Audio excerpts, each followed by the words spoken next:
Hello, hello, hello. Hello. It's good to be with you tonight.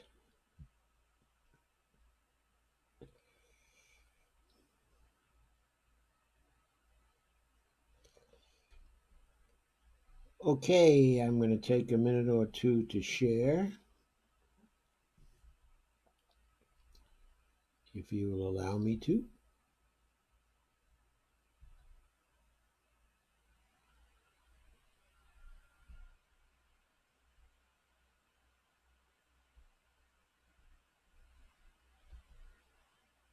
Okay, I have to apologize. I didn't get a chance to send out a bunch of invitations tonight, as I usually like to do. It was just a busy day. I'm sorry about that.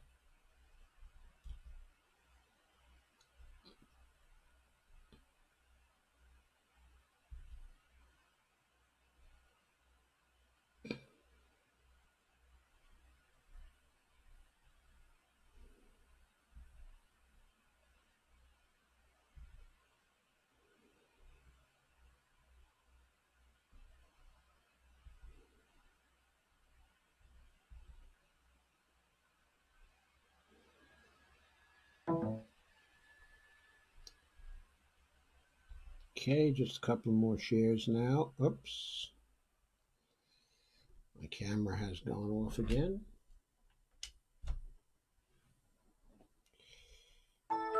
See if that makes a difference.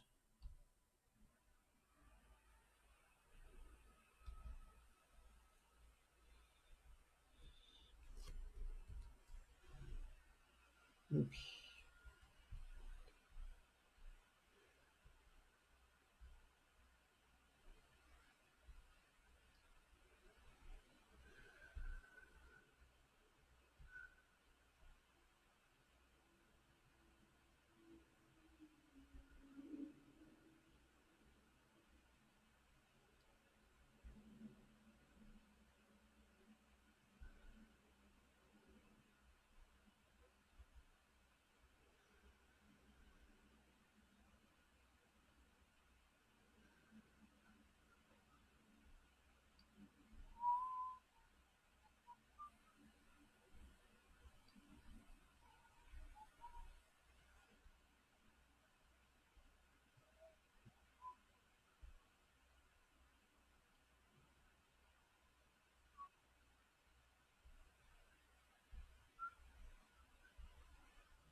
Okay, hello again.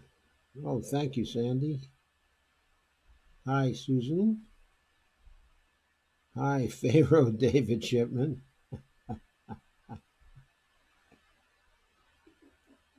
Okay, thank you all for sharing so quickly. Hi, honey.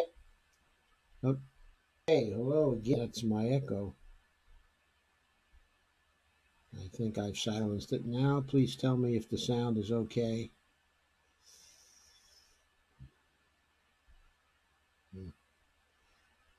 I should have had another quote on the resistance. I thought I did originally. Disappeared somewhere in the process. Okay, so let's begin.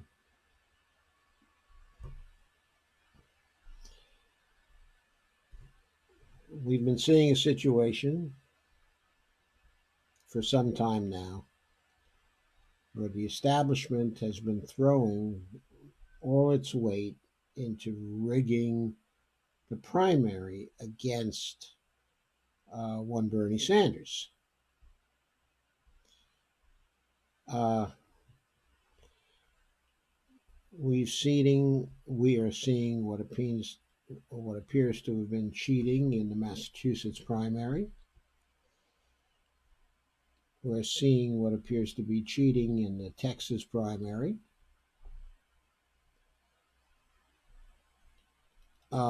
That is, we are seeing a discrepancy between what the exit polls had to say and what the actual reported vote has to say. And the discrepancies involved with respect to the exit polls and the Sanders vote are roughly 8%, okay, in each case. In Massachusetts, there's also another 8% that's going to Biden from the Warren vote. In other words, the exit polls show that Warren should have gotten 8 more points than she got, and that those 8 points went to Joe Biden. So Sanders lost 8 points to Joe Biden off the exit poll estimate, and Warren lost 8 points. That was 16 points for Joe Biden in Massachusetts. Also in the city of Dallas, Texas, 44 precincts didn't have their votes counted, okay, at all. 44 thumb drives turned up all of a sudden. They had not been counted. And the person who is in charge of counting the votes in Dallas is trying to rectify the situation, essentially by going to court and seeking permission to count those votes in the 44 precinct. Hopefully, the judge in the case will be friendly to this particular request. Lee Camp actually did do a good show on this today, but he seemed, what are thumb drives? Okay, a thumb drive. Here is here is a thumb drive. Okay, it's a USB drive. Okay, and these days they have quite a large capacity. I'm holding up my thumb drive. Should be in the camera any moment now. There's a bit of a delay going on here. Anyway, you should see it very shortly, Russ. But anyway, that's a thumb drive, and you plug it into your USB port, and sometimes it has 16 gigs, and sometimes 8 gigs, and sometimes 32 gigs, and sometimes 128 gigs. I haven't really checked lately. They may be out with 256 gig thumb drives now. So there are plenty of thumb drives. What they were doing in Texas, evidently, is that they were storing the votes on the thumb drives, okay, and then, yeah, 44 USB sticks in Dallas. Yeah, incredible. What an incredible travesty. And then, of course, we know that in California, what we've been seeing in California is this really, really long time to count the votes, which are purported to be early votes, okay, from LA County. And as they count those votes, as they count them, what's been happening is that, oh, there we go. There's the thumb drive. It arrived finally on screen. There was a little delay. But anyway, uh, they've been taking an awfully long time to complete the count, okay, in California. And though the count was one, the missing precincts were, okay, in LA County, and were expected on that basis to go for Bernie Sanders. somehow the Sanders margin in California is shrinking little by little as they count these votes in LA County. The longer they take, the more the margin shrinks just a little bit. If there's anyone who thinks that there's not some Mickey Mouse going on, some cheating going on with those votes in California, then I got a pretty big bridge to sell them. And it ain't the Queens Bridge, folks. It ain't the Queens Bridge where Bernie had his wonderful rally.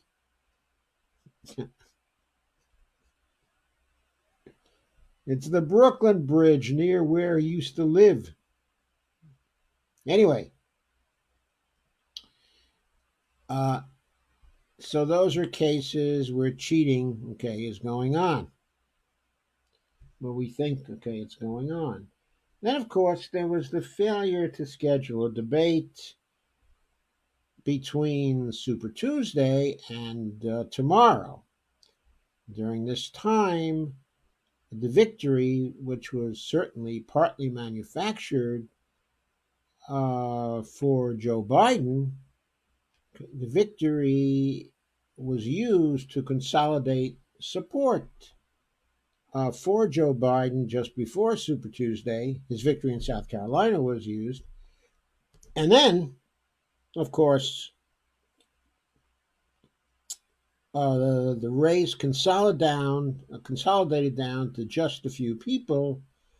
But of course, Elizabeth Warren stayed in on Super Tuesday long enough to take votes away from Bernie in California, Massachusetts, and Minnesota, and okay, in Dallas. Then after Super Tuesday, she immediately dropped out and has faked.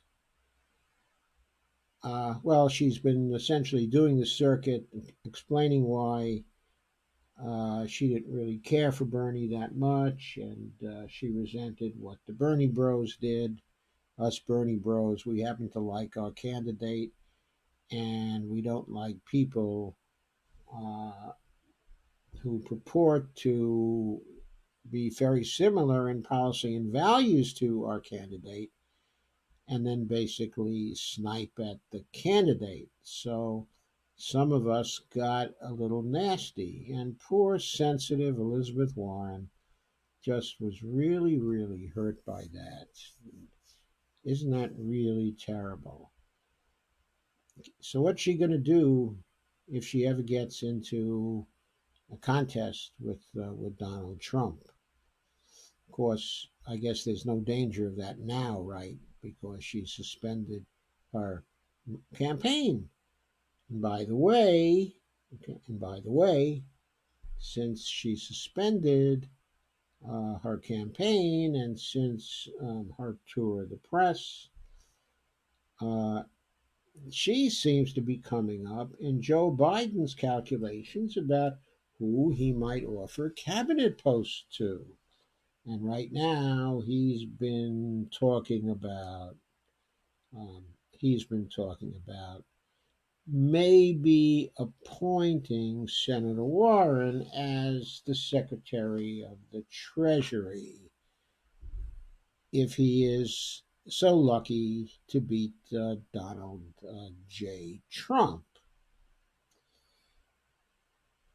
Now, as the Democratic Party has consolidated all of this support around Joe Biden, Uncle Joe, as he is sometimes called, uh, we have a situation where they're also doing all they can to continue to hold Joe Biden away from events, okay, and away from the public. I'd heard today that there was a debate that was canceled, but I haven't been able to find a news article yet that says that was the March 15th debate that Joe was scheduled to have with Bernie Sanders. Now, Tulsi Gabbard was supposed to participate in that particular debate too, but then, of course, the DNC changed its rules once again in the midstream, so Tulsi is not able to compete in that debate. So they were setting up as a two-person debate. Joe Biden versus Bernie Sanders. But are they going to allow that two-person debate to go forward? But Bernie Sanders wants to see a similar format to the other debate where the two people are standing up at a lectern. And of course, what the DNC wants is to have a nice little debate where it's not really a debate, it's a conversation with people sitting around a table, the moderators and the two candidates sitting around a table, and where the two candidates would be taking questions from the audience, where the audience would be a group that was handpicked by the DNC in collaboration with the mainstream people. I guess in this case it's going to be a CNN debate, isn't it? So, what they'll do is load up the audience with anti Bernie and pro Joe people, and they're setting up the format in such a way that it will be comfortable for Joe to basically uh, have fun, essentially ranting a little, and being very conversational with Bernie only a few feet away, and where everything is stacked in favor of the two, having a very non-critical conversation, which is soft on Joe and tough on Bernie, because Bernie gets uh, really pointed questions from the audience, where Joe, who is supported by the audience, gets softballs. And then Joe gets a lot of applause for his answers to the softballs, no matter how ridiculous or incoherent they are. And Bernie gets, essentially booed because he's too unfriendly to Joe, because he tries to tell the truth. I mean, everybody knows what's happening now. We have a situation. We have a situation where it's necessary for Bernie to contrast his record to Joe's record, and where it may be necessary also. In fact, I'm sure it is necessary for him to point to the utter unfitness of Joe Biden for the presidency of the United States. The cognitive unfitness, okay, of Joe Biden for that spot, and the likelihood that Donald Trump will thrive on the cognitive decline of Joe Biden when the two of them got to come together. That's not a debate which the mainstream with the Democratic Party is going to be able to rig, because the mainstream is going to have to deal with the Republican Party and the president, okay, as well. And so Trump is going to be able to go at Joe Biden and expose Joe Biden and show that he's the weakest candidate which the Democrats could have put up against Trump. Trump's going to be able to expose that. He's going to be able to expose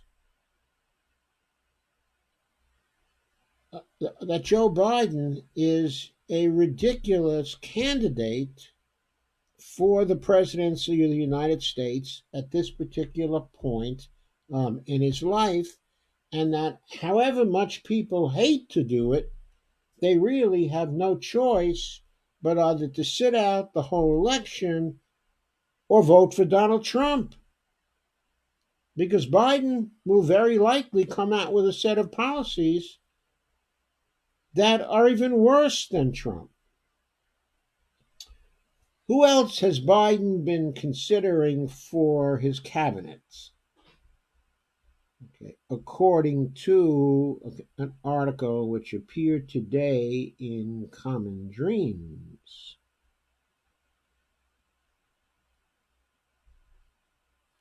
Well, the answer is that Biden is reportedly weighing billionaires Michael Bloomberg and Jamie Dimon for cabinet posts. Jamie Dimon, of course, is the CEO of JP Morgan Chase. Okay, and supposedly Joe Biden is weighing Jamie Dimon for Treasury Secretary, making us wish we could have Bob Rubin back or Timothy Geithner back. I mean, either of them would be better than Jamie Dimon. Okay. And then what would Michael Bloomberg do? Well, he would become the president of the World Bank, okay, according to what Joe Biden is reported to be considering. So now Michael Bloomberg will be able to have inside information about the economy of the whole world and know just exactly where he should invest for the maximum amount of profit. And not only know, but rig the situation so he can make the maximum degree of profit from the investments of the World Bank in the rest of the world. And where, by the way, he can continue to enforce on the nations of the world the Washington Consensus of Peter G. Peterson, which Michael Bloomberg entirely approved of. The austerity agenda for the developing nations of the world. Biden wants that austerity agenda, which he, of course, calls a fiscal responsibility agenda when it's really a faux fiscal responsibility agenda. And then, of course, a news brokered well that another person that might be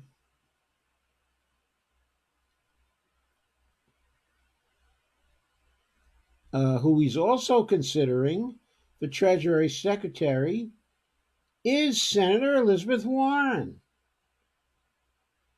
And Bank of America Vice Chair Anne Finucane. So those are the three people he's considering. I kind of bet the appointment is going to go to Jamie Dimon.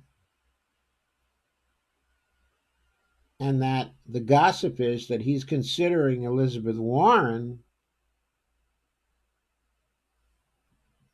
only because if Bernie gets too close, he wants to be able to get her support. If some miracle should happen and there's some need to block Bernie Sanders one more time, he can say he's going to appoint Elizabeth Warren to be Treasury Secretary.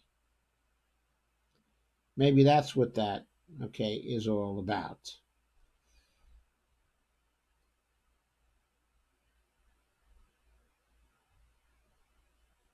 And Glenn Greenwald tweeted, "This shouldn't surprise anyone." Oh, by the way, these appointees, news of the potential appointees was reported just 24 hours before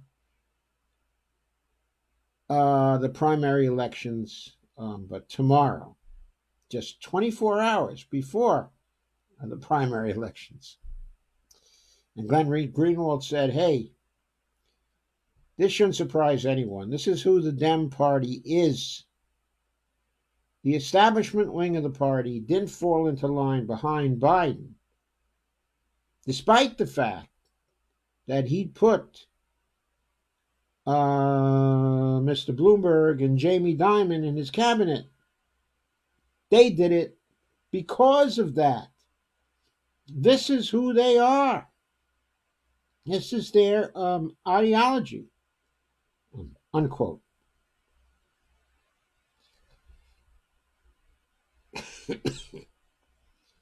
So that's what we're looking at. We are looking at an administration that is likely to be even harder on people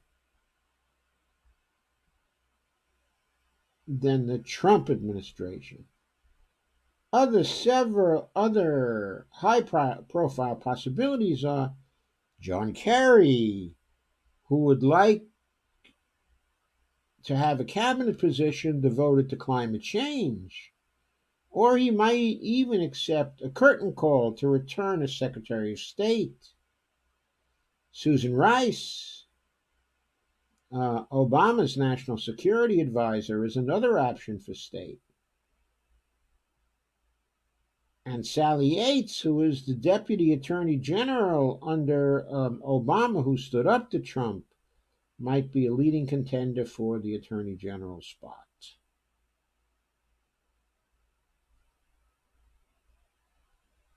So those are some of the people who were mentioned. Now,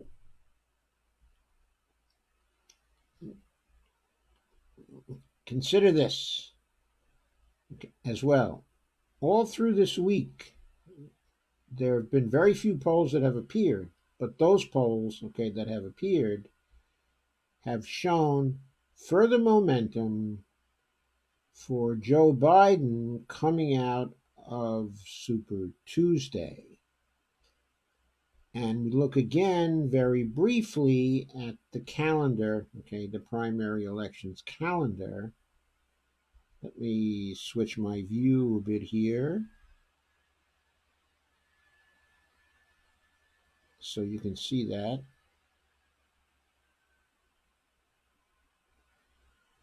Sorry, you're not seeing the primary calendar now, though you should be seeing it.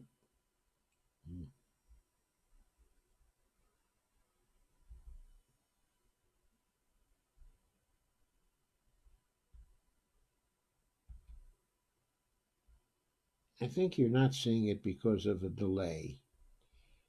Anyway, let me not slow this down. It should come in.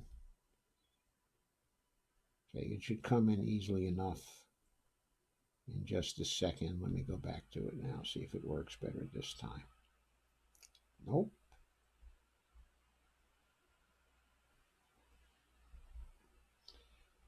Okay, don't know why that's happening.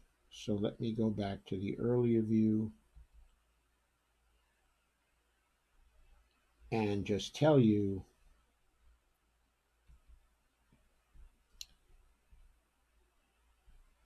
that in tomorrow's elections, we have the Idaho primaries, we have the Michigan primaries, the Mississippi primaries, the Missouri primaries, the North Dakota caucuses, and the Washington primaries. Altogether, there are 352 delegates up for grabs tomorrow. In Michigan, there are 125 delegates up for grabs. In Washington, there are 89 who are up for grabs. In Missouri, 68. In North Dakota caucuses, 14. And in Idaho, 20. So that's the breakdown. So the three biggest states are Michigan, Washington, and then we go to Missouri. It's the third biggest state. Uh, so how do things look? How do things look right now? Well, we've got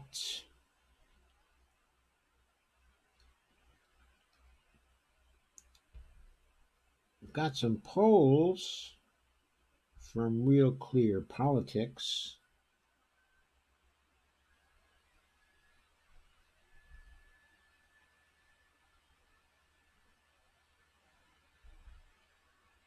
Let's see if this comes in any better than the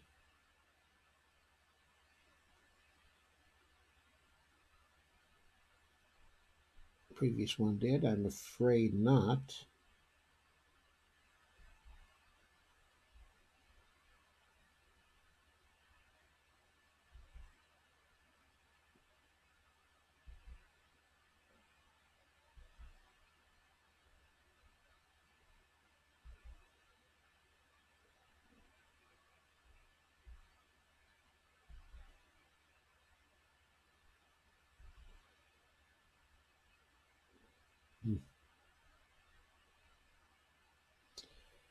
Oh, sorry, my window capture is not working. I guess we're not going to be able to do that tonight. Uh, so, back to the main view. What Real Politics, or Real Clear Politics, is showing. So Chevy Silverado offers an optional technology package with up to 15 different views, including one enhanced view that makes your trailer appear invisible. Wow. Where's the trailer though? I love it. It's magic. Sorry about that. I did not do that. I don't know if you could hear that. Anyway, recent polling data for Washington from March 4th to March 5th and March 4th to March 6th shows Biden with a small lead over Bernie, okay, in Washington.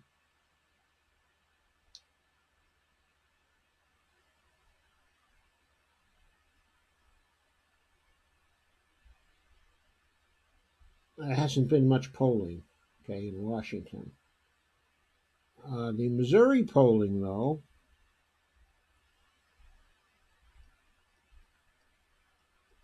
sorry, I should say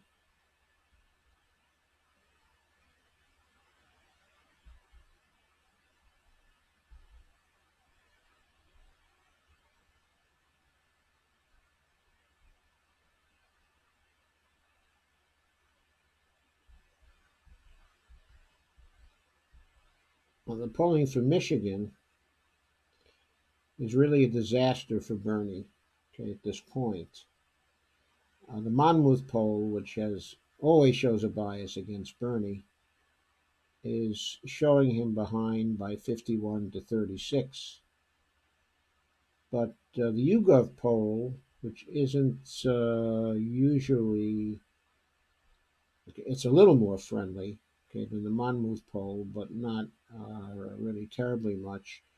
Oh, this is a Yahoo News a YouGov poll. That's showing Biden ahead by 54-42. These are polls which were reported out on March 9th. The Free Press poll in Detroit from a newspaper is showing Biden ahead by 24 points. The Mitchell Research poll is showing Biden ahead by 54 to 33 by 21 points. There's a Target Insight poll showing Bernie behind by 65 to 24. These are all new polls. They show momentum going tremendously towards Biden in Michigan, which is a state that I think we all know Bernie won in 2016. In the Missouri Democratic primary, a Data for Progress poll, which is usually more friendly to Bernie, shows him behind by 62 to 32. And in Mississippi, a Data for Progress poll shows him behind 77-22 by 55 points, in other words.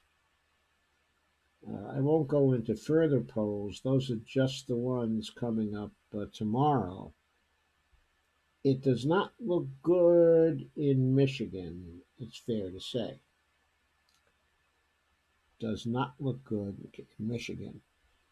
But Bernie has been working hard there the last few days. Maybe that will turn things. He's done a lot, of rallies there. AOC was with him. Jesse Jackson, was with him.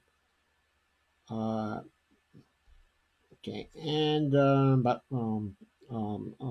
as well Rashida Tlaib, and he looked very good, and they looked very good, and the crowds were enthusiastic, as usual. But what the polls are showing is that there's been a tremendous shift. People seem to have concluded, because of Super Tuesday, they seem to have concluded to accept the fallacy that Joe Biden is the more electable of the two candidates, because with the assistance of the DNC cheating, we have a situation where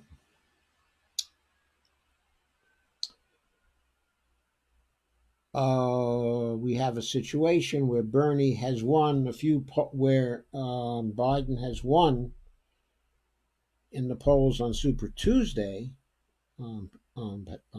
versus Bernie. So people are concluding that he is more electable than Bernie against Trump. And the polling matchups in Biden versus Trump, and the Trump, and Bernie matchups are showing that Biden is slightly more ahead of Trump than Bernie is, at this point. So, given these happenings, it's hard in this particular situation. It's hard in this particular situation to know how Bernie can break through and expose the truth. And what is the truth? The truth is that if Biden does win the nomination, he's a dead duck versus Trump. A dead duck from the get-go. And the reasons for this are primarily two. They're much more than two, actually. But the reason of his record. And there was an article just the other day I encountered, in Medium. 125 reasons not to vote for Joe Biden based on his record. I'm not going to go through the 125 reasons here tonight. But his record is that bad. So there are 125 reasons, actually. But let's just summarize them all and say his horrendous record over the years, from the standpoint of the supposed values of the Democratic Party and also Democratic voters, argues strongly that in the end, the Democratic voters will not come out for him. Not when they learn about his record. And Trump is going to force them to learn about his record. And he will be able to break through where Bernie was not. Because the mainstream won't treat him in the same way. They've been distorting everything in favor of Biden, basically protecting Biden. They're not going to be able to do that against Trump. So the truth about Biden, is going to come out. Then, of course, the second reason is Biden's obvious cognitive decline. We've all seen the various clips. These are not gaffes. These are the performances of a man who can no longer put his thoughts together in a logical way. He cannot give coherent presentations, even 5 minutes long. He can give short answers. He can do conversations, maybe, with back and forths, where he can do one-liners and stuff like that. But he can't put together a coherent argument. So the mainstream is trying to protect him from having to put together coherent arguments. So the mainstream is throwing the election. Why are they throwing the election? They're throwing the election because the truth is that Bernie would take away their power. And in the case of people like Jamie Dimon and Michael Bloomberg, his programs would take away their wealth. And that's what this is really about. They've prospered under Trump. They don't lose anything if Trump stays the president of the United States. So they don't care that as Trump starts exposing Biden, the odds of Biden getting the presidency will go lower and lower over time. They don't care about that. They're actually trying, by nominating Biden, to throw the election so they can keep on enjoying the party of wealth increase that they've been enjoying for years and years and years. Even more under Obama than they did under Bush. Even more since they crashed the global economy than before.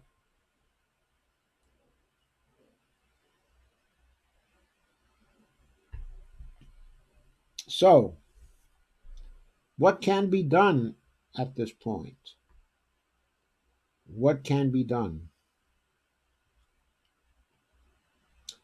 Well, one thing that can be done is outlined by one, I guess his name is Anis Shivani. He published a column today, Common Dreams.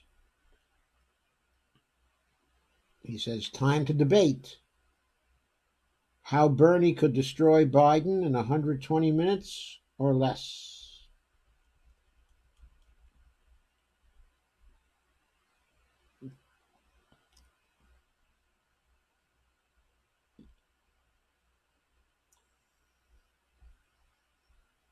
And this is in the form of an open letter to Bernie.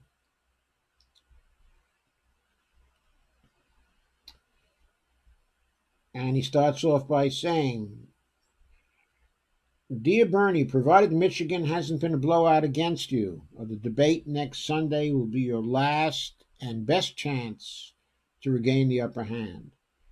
You can do this if you disavow your natural tendency to be kind to Joe Biden and his ilk, and remember what brought you to the movement in the first place, and exactly what kind of mortal threat Biden alone now poses to everything you hold dear. To go soft on Biden is to give a free pass to a segregationist, to a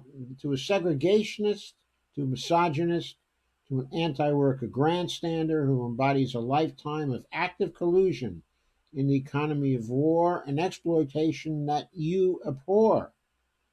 If you don't overcome your ingrained repulsion towards personal conflict, your followers will feel betrayed for a lost opportunity to take down the establishment at its weakest.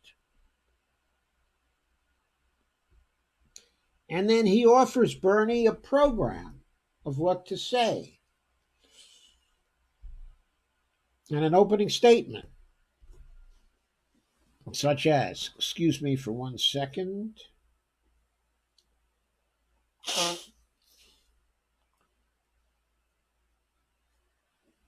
Thank you. Quote, I'm going to make the case tonight that Joe is unelectable in a general election, that he's the weakest adversary we could put up against Trump.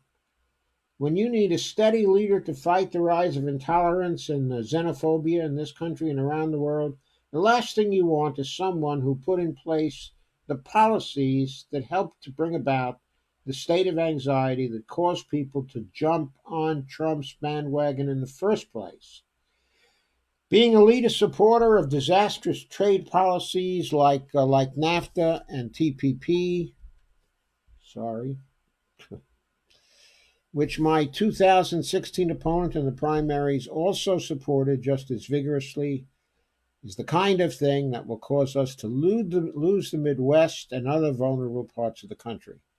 If you thought that the Democratic Party's firewall collapsed in 2016, wait till you have Joe at the helm. It may be gone for a generation. There's understandable fear and panic among Democrats about what 4 more years of Trump could mean. But I want to argue tonight that the least likely way to put Trump out of business is to nominate a candidate with as much personal and political baggage as Joe, unquote. I think this would be an excellent opening statement. Wouldn't get him a lot of sympathy in the audience, which the mainstream is going to rig, but it would be great for the TV audience. Okay, and Anise goes on, because despite Biden's orchestrated and meteoric resurrection from the dead, he is by far the most compromised of the establishment candidates. It's your job, and your job alone, to knock him over. And I have to underline that, okay, at this point. It is his job alone to knock over Joe Biden. Tulsi can't do it. She won't be in the debate. And they'll ignore whatever she says in public. She's not going to be able to help in the debate. Sonis continues, to knock him over the way Tulsi Gabbard annihilated Kamala Harris, okay, or Elizabeth Warren did the same to Michael Bloomberg. It will be the most scrutinized debate in ages, and the fate of your social justice movement hinges on bringing out the worst in Biden, as uncomfortable as that might make you feel. The ultimate aim is for you to reduce Biden to a dithering slob of an idiot by the time he knows what hit him, and to show no compassion to him during his real-time unraveling, which you certainly have the ability to trigger if you check personal feelings at the door, and keep in mind what brought you to your 60-year political struggle. The moderators will be your first obstacle. Before you can even start on Biden's dismantling, they'll come at you right away, even more viciously and unfairly than in the South Carolina debate, asking why you lost the youth vote. Okay, and then these provide some answers. Quote, oh, maybe if we hadn't had 7-hour voting lines in Texas, but thank you, DNC operatives. I'm adding that. More youth might have had their vote counted, unquote. If Biden hasn't already proved that he is more electable than you, here's the answer. Quote, Joe's first presidential campaign was in 1987. And until this year, he'd never placed better than 4th in any state. But let's talk about the limits of how far you can ride, how far you can ride, but nostalgia in an age when Trump is the new reality, unquote. Why African Americans don't support you, quote. Oh, yes, they do, and they will even more when they hear about Joe's half century record of helping to start the war on drugs and the mass incarceration epidemic and the militarization of the police, unquote. If you'll disavow the Bernie bros and what Warren has labeled online hassling, cane bullying, quote, what are Bernie bros? Can you point to an example? My supporters are more diverse than anyone else's. This is just a myth, unquote. And why you might be shaky in the Midwest, quote, if there's any place Joe's not suited to run in a general election, it's the industrial Midwest, because the job killing trade bills he spent his entire career legislating, um, unquote. And by the way, Bernie can add to that, and which he is still advocating for now, as of just a few months ago. And any number of other silly, cooked up questions to throw you off balance. You've got to assert yourself immediately, says Anise. The first time such a question is directed at you, I'd advise you to speak over the moderator's heads and tell them that you won't answer gotcha questions and that you expect them to conduct themselves professionally in order to make sure that the first one-on-one debate between you two is informative to voters. Quote, Joe has never been vetted at the presidential level, and people need to understand that Donald Trump will chew him up and spit him out. Voters deserve to know, without any interference from the moderators, about Joe's liabilities that Trump will hammer at in the general election, unquote. You should dispose of every moderator question directed at you in 10 seconds or so, dismissively and laughingly if necessary, and turn every single question around to Biden's unelectability based on his resume, which Trump will exploit. So many of us have noticed how charming, soothing, and statesmanlike you appear in press conferences. Both the post-Iowa and post-Super Tuesday press conferences stand out as exemplars. I suspect it's the blatant hostility of the moderators of the debates and their undisguised pandering to vulgar entertainment that prompts you to enter your default stump mode and wave your arms around and indulge in abstractions. In more intimate setting, your striking presidential demeanor, which makes you much more electable, is very comforting. So pretend that Joe's been collared in your 1960s Vermont sugar shack, just him and you in your unheated kitchen, and over drinks you're calmly letting him know about a lifetime of disappointment in men like him who sold out early and never had second thoughts. It won't surprise you to learn that your supporters are very disappointed by your repeated references to my friend Joe, whom you say you like and respect. And Anise goes on, okay, in this way. But I think that is really excellent advice. Okay, I think that Bernie has to set out to display in the debate the unfitness of Joe Biden for the office of the presidency of the United States. That's where it is right now. I mean, that's where it is right now. Okay, if Joe Biden continues not to be challenged by you and not to be challenged by the media, the plan of the establishment for him to cruise to the nomination, or at least to have a plurality in the first round, will go forward to completion, and he will be the nominee and not Bernie Sanders. And Bernie's whole movement and all his efforts over these years will have been betrayed by his unwillingness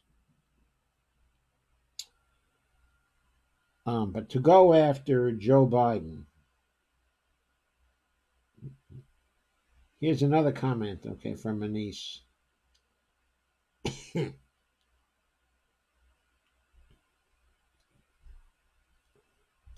Question. Senator Sanders, you haven't explained the cost of your Medicare for All bill. In any way, do you think 160 million Americans are ready to give up their health insurance? And then he wants Bernie to give this answer. It's irresponsible when so-called professional journalists take up Republican talking points. So I'll just say that guaranteeing health care, which has majority support in all the states that voted on Super Tuesday, is not taking away health care. Instead, I'd like to ask Joe why he feels that the Affordable Care Act, which leaves out 28 million uninsured people, and I'd interject here right now, which leaves out 37 million uninsured people. A number of uninsured people right now is 37 million people. It is not 28 million people. Forget the 28 million people. Should be the best we can aspire to, and why they weren't able to get the public option through when he was vice president, okay, for 8 years. Yeah, that's a very good question. Because they didn't want to get the public option through, because the donors were opposed to the public option.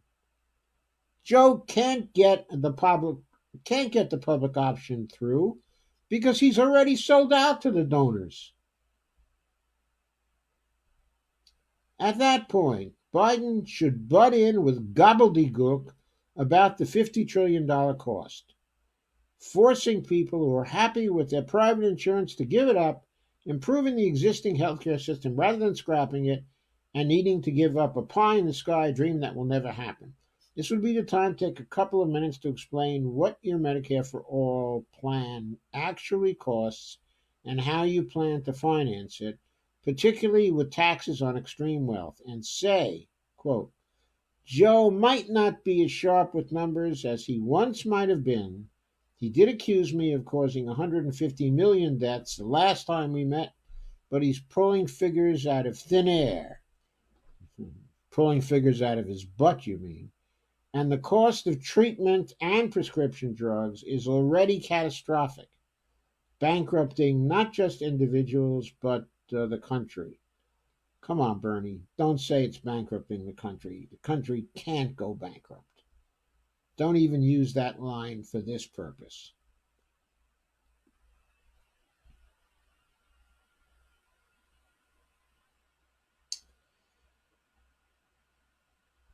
And next, Senator Sanders, how will your democratic socialism play out around the country? Didn't Super Tuesday prove voters have no taste for socialism? Didn't they go for the vice president, Biden's doable, affordable, realistic changes? And then he wants Bernie to give this answer. All right. Don't call me a democratic socialist. Call me an FDR Democrat, an LBJ Democrat. I'm a socialist only if you think a post office or a public library or public school is socialist. But let's talk about socialism for the rich, which Joe has supported his whole life, including his Wall Street bailout, which left ordinary people with underwater mortgages without help, his support for tax breaks for the wealthy, and letting the big banks cause so much misery in trade policy, which benefits only the most powerful. Why don't you ask him about his socialism for the wealthy? I think that's a good reply.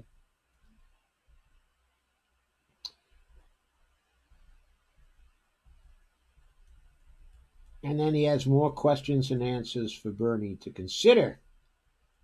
But I think you're getting the point. What's essential is that Biden has to be collapsed, okay, in the way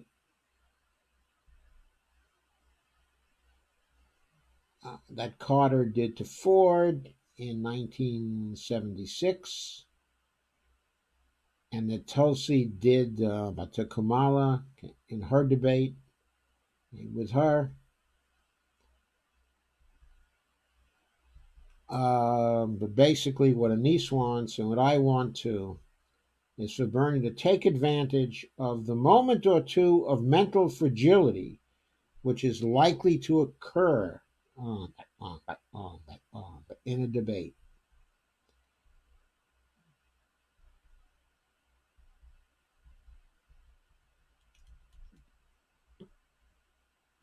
So, where do we go from here? We need Bernie to attack, okay, and attack again. We need him to show whether he gets the chance in a debate or not, because I expect what the Democratic Party is going to try to do now is to tank the possibility of a debate, to find excuses to postpone the debate, and to find ways of turning the format into such that it's very difficult for Bernie to break through. They're going to try their best, okay, to do that and complete the rigging of the primary process, which they have already gone so far with. What I think that Bernie has to do now is to point out that the mainstream Democrats, the establishment Democrats, okay, along with the media, are trying to throw this race to Donald Trump by nominating an incompetent candidate who cannot stand up to Trump, who will be taken apart in the debate. I think Bernie has to say, I can show you how he will be taken apart in a debate if you give me the chance to have a one-on-one fair debate, unrigged by the media, with Joe Biden. I will demonstrate within 120 minutes or less that Joe Biden cannot serve as the President of the United States. I think he needs to go with Joe Biden in that way. I think he needs to talk about Joe Biden's record. He needs to talk about the top 10 of the 125 reasons not to vote for Joe Biden. And he has to harp on those, okay, on those. From here on, okay, until the nomination, this is about the relative electability of Joe Biden versus Bernie Sanders. Bernie Sanders needs to drive Joe Biden's numbers down, and down on grounds of lack of electability. I hope the process starts in Michigan tomorrow. I don't know if that's going to happen, though. It's not looking good for tomorrow's elections. Of course, the Sanders movement has to work hard and get out of the vote absolutely as much as it can. There's no other alternative now, of course, but it will be a miracle if Bernie can make it close in Michigan after all of the rigging that has occurred. And I hope that the vote won't be rigged in Michigan. But I point out that the state has an establishment governor right now. And I don't know where the Secretary of State stands with respect to the governor. I don't know what the local political situation is, okay, in Michigan. We might very well get cheating there too. But let us hope for the best, and let's hope that Bernie can get close or even win, okay, in Michigan. I think he'll win by a good deal more in Washington. Let's hope he can make it close in the Missouri election. Okay, and let's hope he at least can get a majority of the delegates out of the contests tomorrow. If he could do that, okay, it would be wonderful. If not, it would be good if he just can hang in there for a little while longer. And of course, we have to hope that he does get that debate on the 15th. And that he does succeed in what he has to do in the particular debate. Okay, I'm going to go to your comments right now.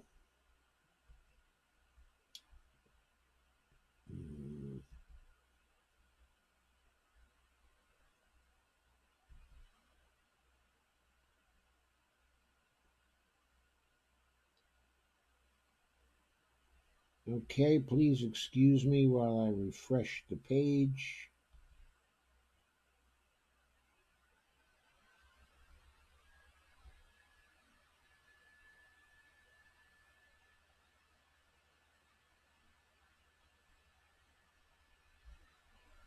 Refresh the page. Okay, there we go. Yeah, Bernie has us all to think about. I'll take all your comments now. Kay says it sure is, Sandy. Kay says the Bank of America and Chase are two of the worst banks. Refresh. There are. Gotta take my echo out of there. Here we go. Steve says, I really doubt that Joe is making these decisions. They make the decisions for him. I expect that they do. I expect that behind the throne for the next 4 years, if Biden is elected, okay, is going to be Obama, okay, Obama's team. The speculation that Joe Biden is eventually going to nominate actually Michelle Obama as his vice president, I think that really is a possibility because he can keep Obama close that way and get Obama to help him with decision making and maybe with a little bit of coherent thought. Because the incoherence, okay, of Obama wasn't very visible to people, okay, except to those who watched closely his slipping and sliding from one point to another during his presidency. But that wasn't incoherence. It was deliberate deception. Anyway, Lana says, I've been dealing with the dopes all day. Sandy says, this makes me physically sick. Yeah. Kay says, Lana, me too, and I'm about over it all. And Pharaoh David says, Bernie Kratz won Michigan in 2015. I'm sure he will win Michigan again. If he wins Michigan again, it will absolutely be the upset of the year. Okay, because what was the real clear politics average? He's something like 25 points behind.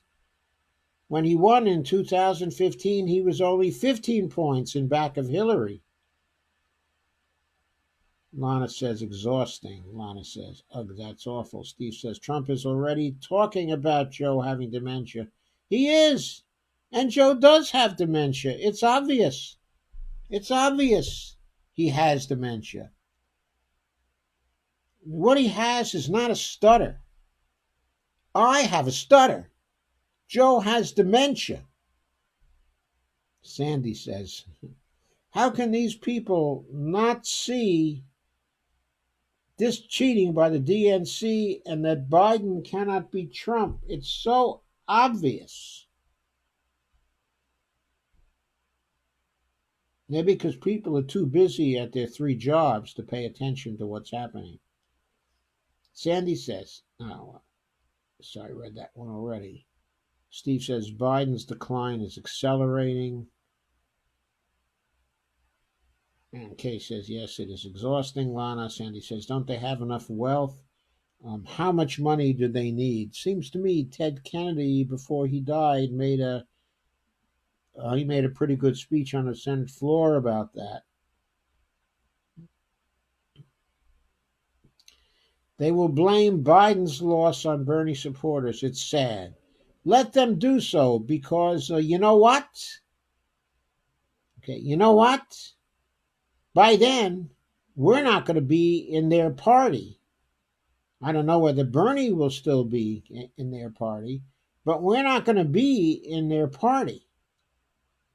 I mean, I think if Biden gets the nomination, we're ready to walk. We're ready to go third party. What we got to do is we got to get the squad, Ro Khanna, Jayapal, and a few others to leave the party for a People's Party, to leave the Democrats, and create the core for a new third party. It should be named the People's Party. We need it to be named a People's Party. Evelina says, if Biden is evidently not well upstairs, why do voters insist on his electability? I don't get it. They weren't insisting on his electability. If you recall, prior to South Carolina, he was losing because he was showing up rather badly in his campaigning and in the contests up to that point.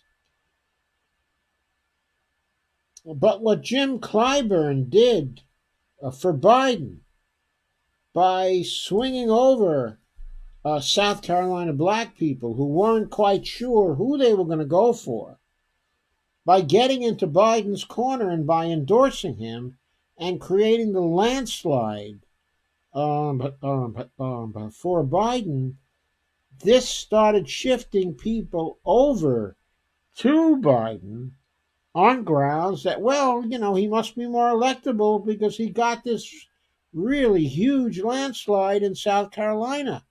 So he must be more electable. And then on the heels of that, just before Super Tuesday, with all the other candidates, with Buttigieg, okay, and Klobuchar, throwing their lot in with Biden, okay, and also Beto getting on board in that extremely public rally in Texas the day before the election, it looked like there was a stampede going on, and Tom Steyer, okay, had dropped out as well. Okay, and people were convinced that so many people who were leaders in the party and who'd been getting votes in these primaries thought that Joe Biden was their candidate. They probably concluded, well, maybe Joe Biden is electable because so many prominent people are for him. Maybe that's what led them to conclude that. And then, of course, after Biden won on Super Tuesday, that reinforced the hypothesis, and that's why the polls are building even further against Bernie. That was helped by what happened in Texas. Of course, it may eventually turn out that when those 44 precincts are put in there, that Bernie will have actually won Texas in spite of the rigging. But that's going to be lost in all the confusion. That probably won't be clear until a week from now. Probably won't be clear until the end of this month. And when will the California vote come in? Who knows? And what if there's cheating there and there have to be recounts there?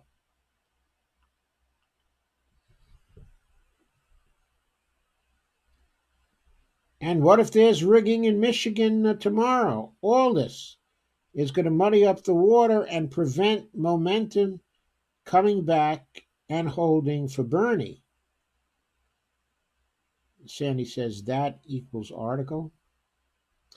Evelina says they can blame Biden, especially when they see for themselves how he botches it up themselves. Yeah, I think so. In other words, if it happens that Trump is able to show that Biden is not a cognitively capable person, how can they blame that on Bernie? How can they blame that on the Russians? How can they blame that on whatever scapegoat they choose? After all, it will be Biden who degenerates before their eyes on stage. Steve says Bernie is too nice to attack his good friend, Bernie.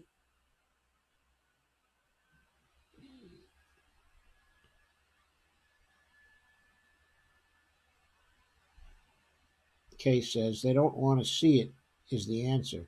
At this point, it's probably the only answer. Bernie's a good person. He probably doesn't want to go after a sick man. He probably feels it would be cruel. It's not that this is politics, okay, and that's the way, okay, it is. I'd be sorry if Bernie thought about it, okay, in that way.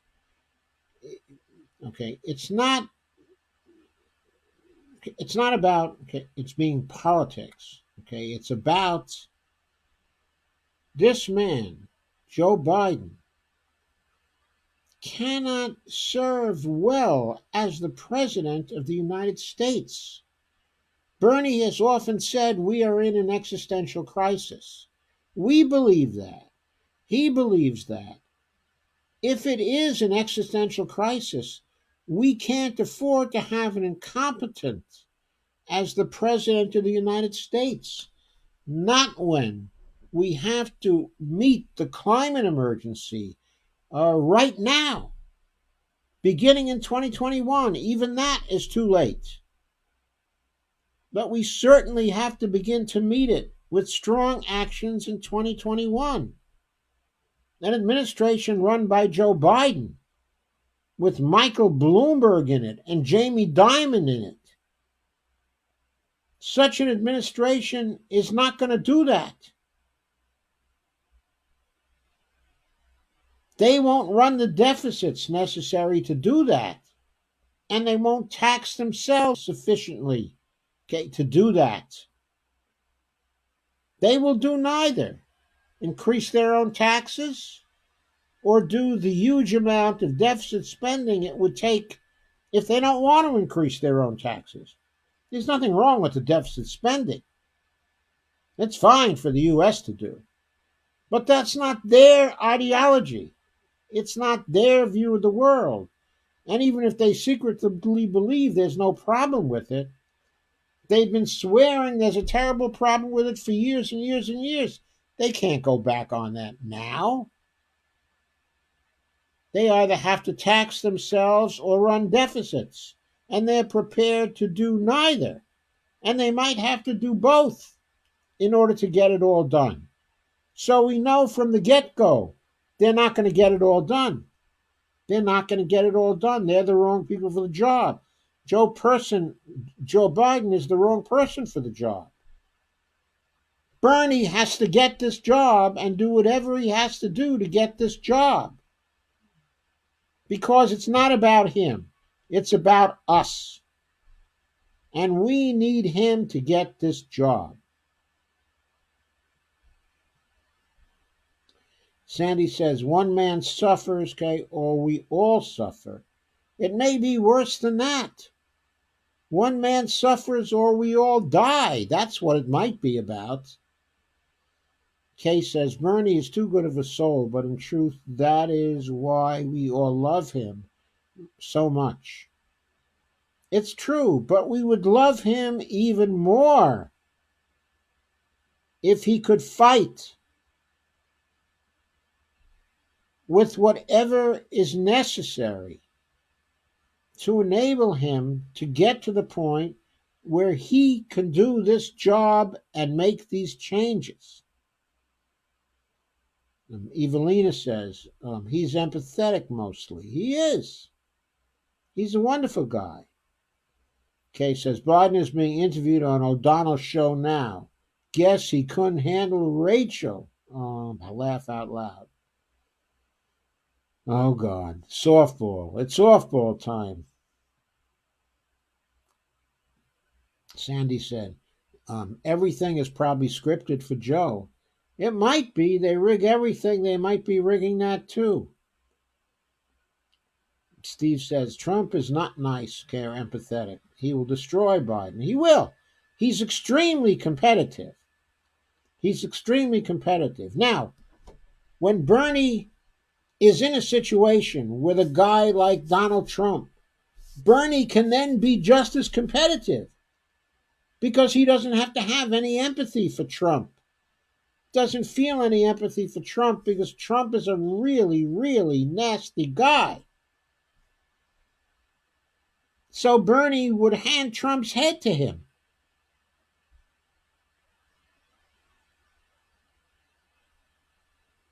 Sandy says, the writer of that article is right. Bernie has to get tough. Yes, Anis Shivani is right. Bernie has to get tough. With the kind of rhetoric, okay, that Anis actually used in his article. Everybody read his open letter. It's at Common Dreams. I gave you the link. It's among the links that I gave you tonight. I believe it is anyway. Tell me if it's not. I'll put it in. The DNC has changed the debate into two guys having coffee at a table. Abraham Lincoln would never have agreed to that.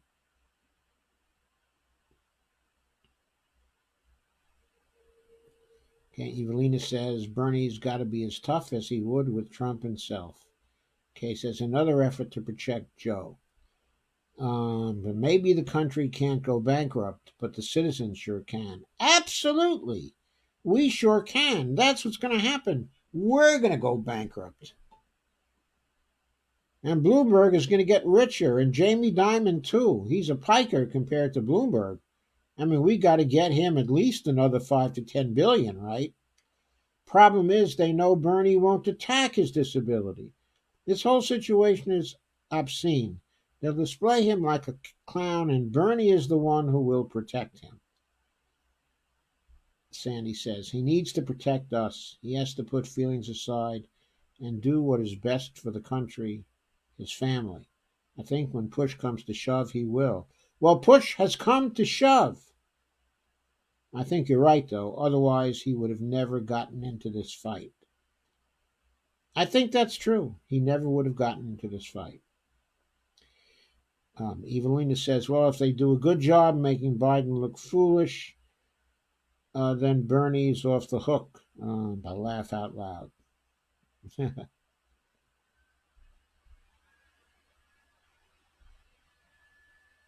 Sandy said he's had to have seen Joe's decline before they all decided to run for president.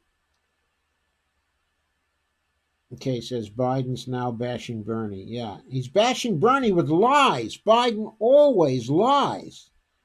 It's incredible.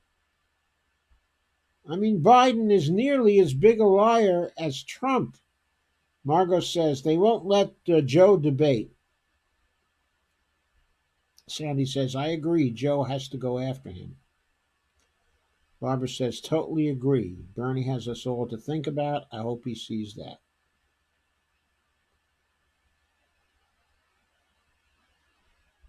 And Lana says, I may call you a little later. Okay, Lana, you can call me a little later.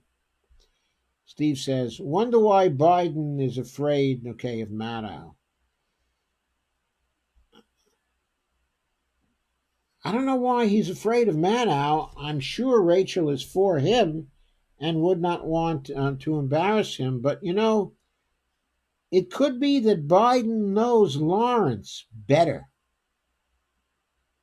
That he just knows him better, on a personal level. From his days in the Clinton White House. Talking about when Lawrence was in the Clinton White House. Kay says she asks the hard to answer questions, not always. She's played softball with people before. I've seen her play softball with Hillary Clinton plenty of times. Kay says Biden is starting to have dry coughs. Uh-oh, laugh out loud. Uh-oh. Kathy says he may have won Michigan in 2016 because so many hated Hillary. I know, he may have won for that reason. And of course, even with all the harm that he's done, which in this country was probably worse than the harm that Hillary had done to this country.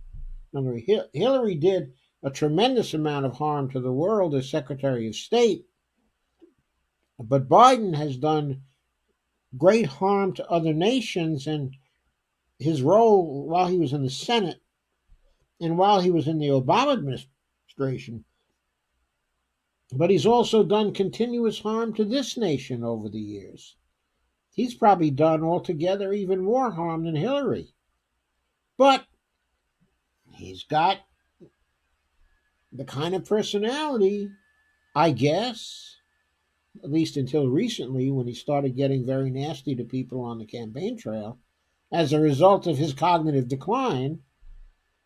Until recently, he was rather personable and people got to like him over the years.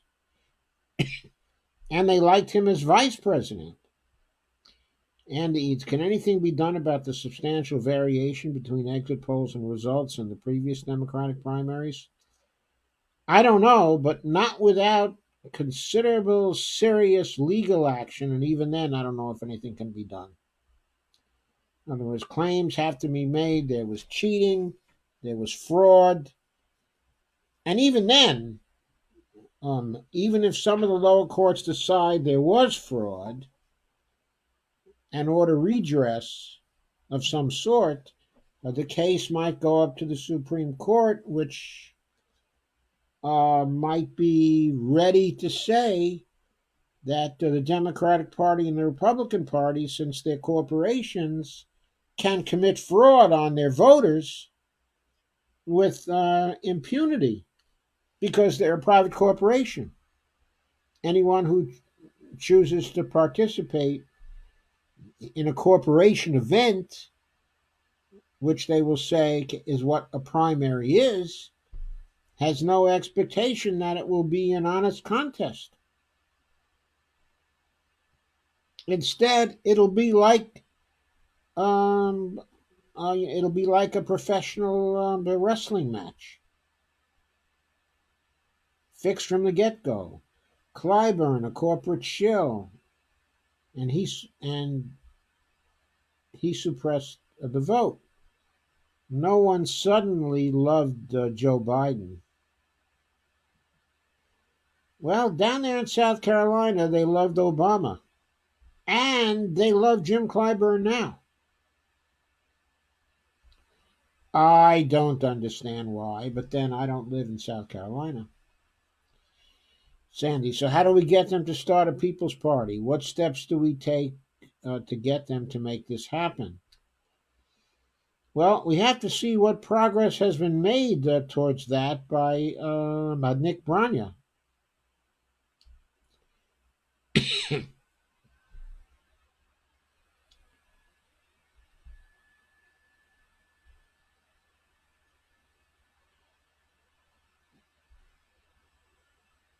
At one point, a few years ago, it seemed he'd gone pretty far towards having a third party.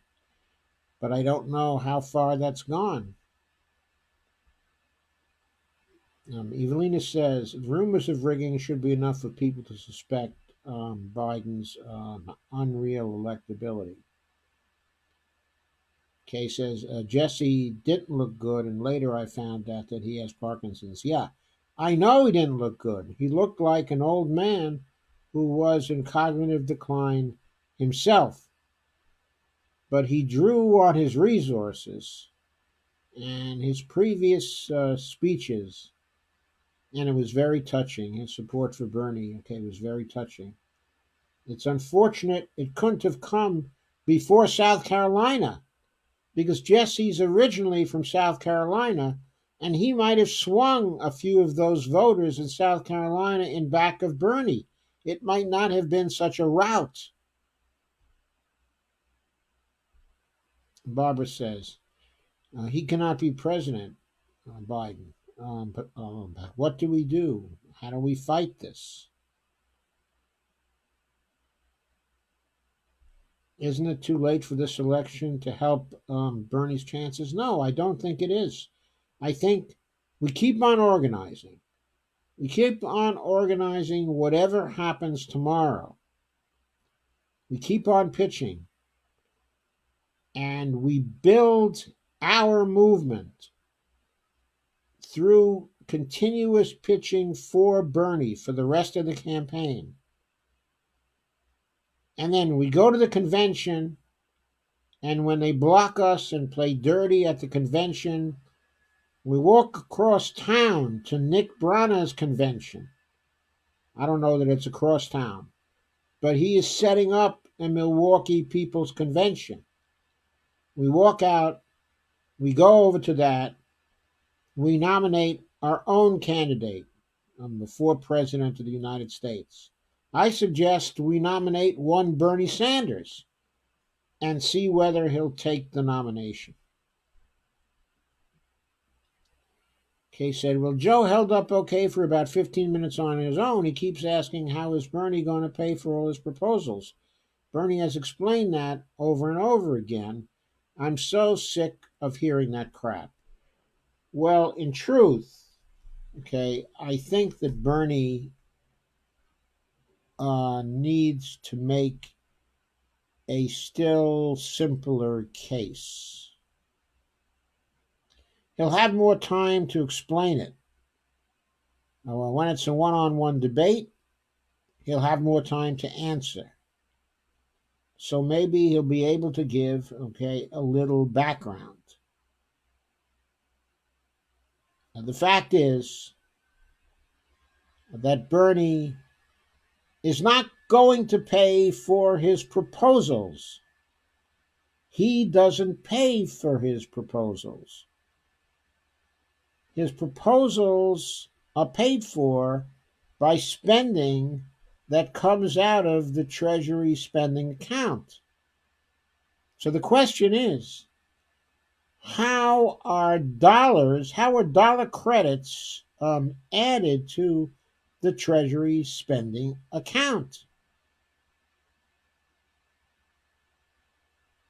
That question depends upon the methods that Congress has legislated for adding money to the Treasury spending account. It begins with appropriations. But then there's a whole structure of law that works so that the Federal Reserve can top up the Treasury spending account when certain things actually happen.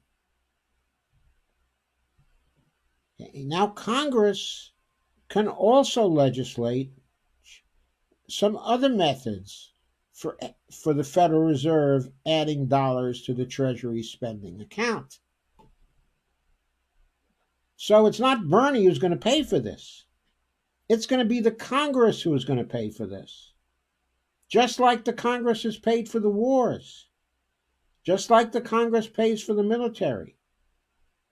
And just like the Congress pays for everything else that goes on in the federal government right now.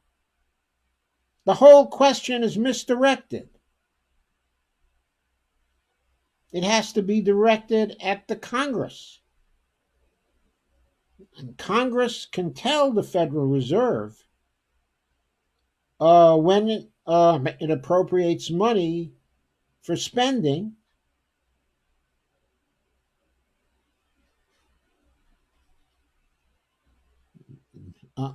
it can tell the Federal Reserve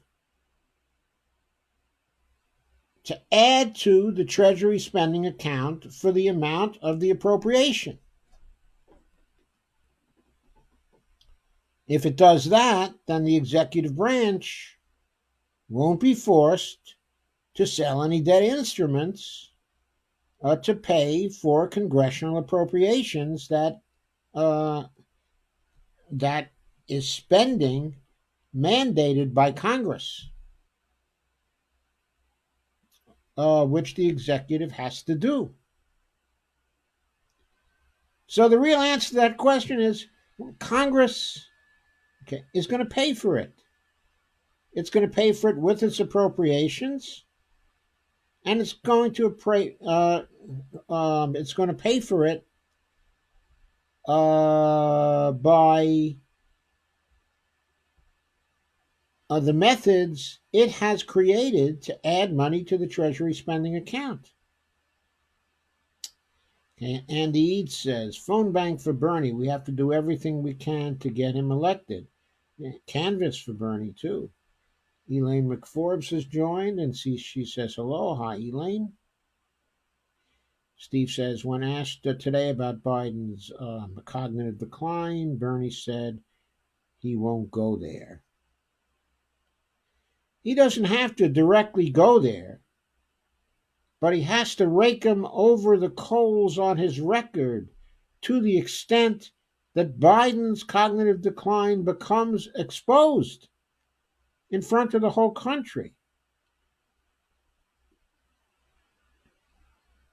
Kay says, I didn't hear that, Steve.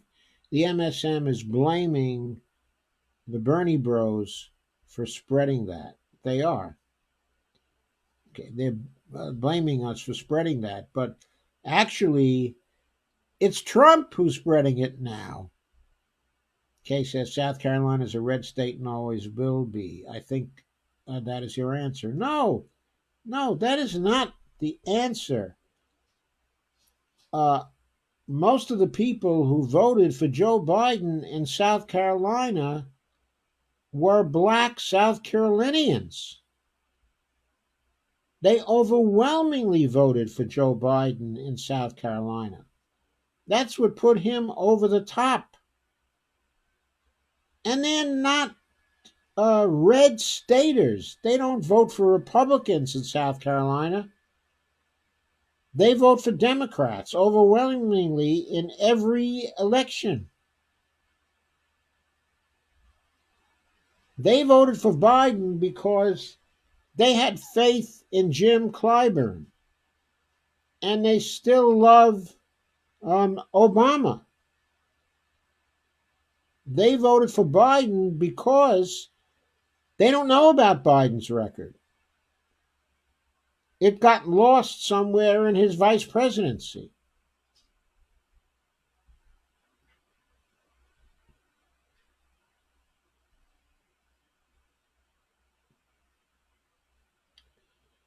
Doc, could they draft Hillary at the brokered convention? Well, they probably could, but the point being, well, there are 2 points. One is that Hillary would lose anyway, so they'd still be throwing the election. Yes, Congress appropriates the funds, Barbara. But that doesn't automatically put the money into the Treasury spending account. Okay, the Treasury has various methods it can use to get the Federal Reserve to add dollars to the account. So those methods currently include spending and selling debt instruments. Now, it's true the money destroyed in those processes don't constitute the funds that the Treasury actually will be spending. Those funds are created anew by the Federal Reserve. But for the Federal Reserve to have a warrant to add those funds, the government has to have collected the taxes and has to have either collected the taxes or alternatively it has to have sold the debt instruments. And again, not because it uses that money. The money is actually destroyed in the bank settlements. But so that the Federal Reserve has a warrant to create the new reserves in the Treasury spending account. And now, what else can the Treasury do to get the Federal Reserve to create funds in the Treasury spending account? Well, it can do a whole range of things that produce a minor amount of money, okay, for the Treasury spending account. But right now, under current law, what it can also do is to mint very high value platinum coins, say even a single coin with a face value of $100 trillion. Deposit that into the mint's account, sweep the mint's account, which the Treasury Department can do according to law for the seigniorage, which would be nearly $100 trillion, because the cost of the coin would be roughly $3,500, including transportation up to the bank. That is the Federal Reserve Bank, okay, in New York, where the Treasury spending account actually resides. So, that would be one way to immediately produce $100 trillion, which the Treasury would be able to spend provided Congress had appropriated funds. In other words, instead of the Treasury Department always getting down to $5 billion or less or something like that, it would start off with nearly $100 trillion in the public purse. And when Congress appropriated funds, the Treasury Department would then be free to spend those funds.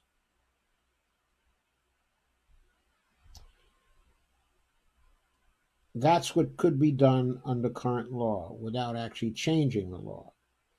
But of course, Congress could also easily change the law to order the Federal Reserve to augment the Treasury spending account with the appropriations Congress had voted.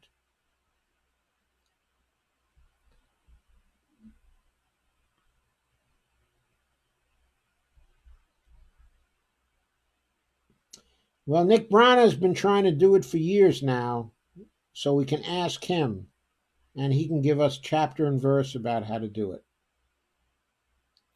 Steve says, I think it's obvious we can never reform the Democratic Party from within. I think it's getting to be pretty obvious too. Certainly not in a timely enough way that we all will be able to survive. In other words, by the time we get through overturning the people inside the Democratic Party and putting another candidate like Bernie Sanders up for the presidency, we will have lost the critical 10 years, and it may be entirely too late to head off the climate crisis before it kills all or most of us. That's the truth, the unfortunate truth. Barbara says, make no mistake, there was voter suppression as well. Okay, I agree. I see most of you are still here. Nissa says, break it down, baby. Happy full moon. Kate Clark Ryan has joined again. And Steve says, I'm not promoting her. I hate her. Yeah, but they could do that. Or they could decide to nominate Amy Klobuchar. They might think she's a more likable candidate. They might simply decide to draft Kamala Harris.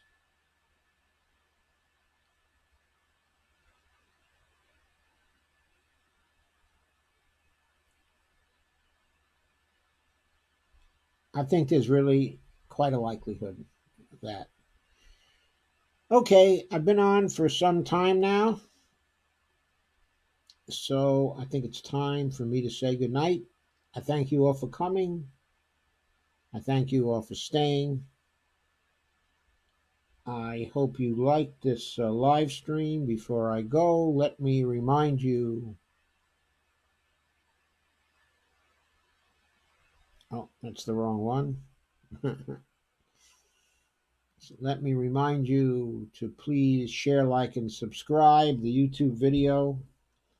When it goes up, my YouTube channel is still very, very slim, very, very spare with subscribers. If you haven't subscribed to it, please do subscribe. And please don't forget my Patreon account at www.patreon.com/Joe_Firestone. And once again, thank you very much for coming. I'll see you tomorrow night. I will once again be back at some time during the 9 o'clock hour, probably between 9 and 9:30.